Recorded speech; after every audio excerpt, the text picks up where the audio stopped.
refrigerator. It's the cold box in the kitchen where you keep food so the food doesn't go bad. That's circumlocution in action, and that will raise your Duolingo English Test score. That's because DET is testing can you communicate. It's not testing what you can remember. So if you can describe this accurately, you just showed a communication skill, and that's going to raise your score. If that just changed how you think about speaking for the DET, go ahead and like and subscribe, because I'm going to have more videos coming up for students stuck at 95 who need to push their score over 100. There are 3 simple ways you can describe something when you forget the word. You can say what it does, you can describe what it looks like, or you can describe where to find it. Say, for example, you forget the word umbrella. Well, what does it do? It keeps you dry when it's raining outside. Where do you find it? You can find it in your house, or you can go to a shop and you can buy it. And what's it like? Well, you have to push something to open it, and then it opens over your head. Any of those work,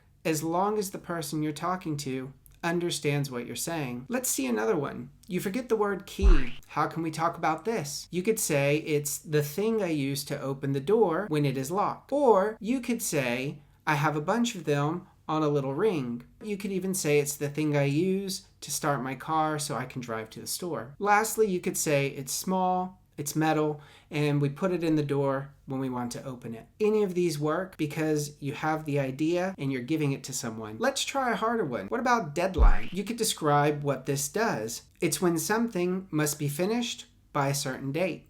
Or you could say the date I had to submit something and I could not miss it.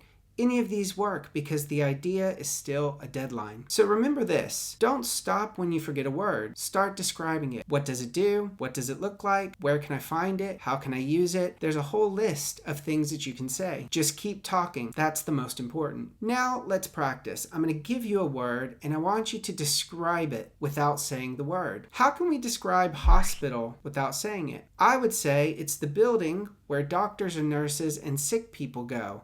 The nurses help the sick people, and the doctors take care of them. But we could also say it's a place where doctors and nurses go to work. Any of these will get you a higher score than saying nothing. How would you describe interview without saying interview? I would say it's a meeting where you go and people ask you questions because you want to get a job. You could say it's the conversation you have with someone before you get hired. This is your test for the video. I want you to describe the word promotion, but don't say that. Drop your answer in the comments and I'll let you know how you're doing with this skill. If you described all 3 of these words without stopping, your speaking is already getting better. That panic you felt before you stopped talking should be starting to disappear because now you have something to say. I made all of that up, but I didn't stop talking. I described what I saw. Then I made a simple before and after story that helped me keep talking, even with an image that didn't have a lot of details. The DET doesn't want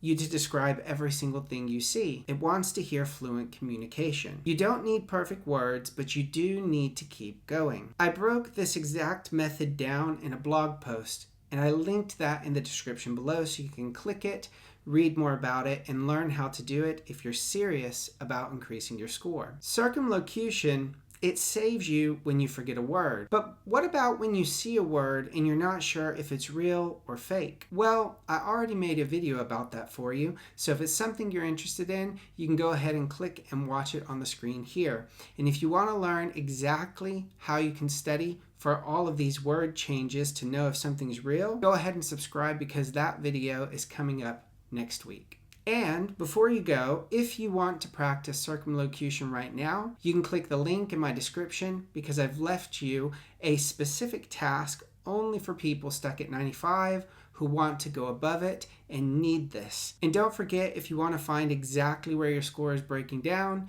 you can click the link in the description to book a diagnostic. I'll give you 30 minutes of my time. We'll go through every single part of the exam and I'll tell you exactly what you need to do in order to raise your score and push through where you're currently stuck. That's it for today's video, and I'll see you guys in the next one.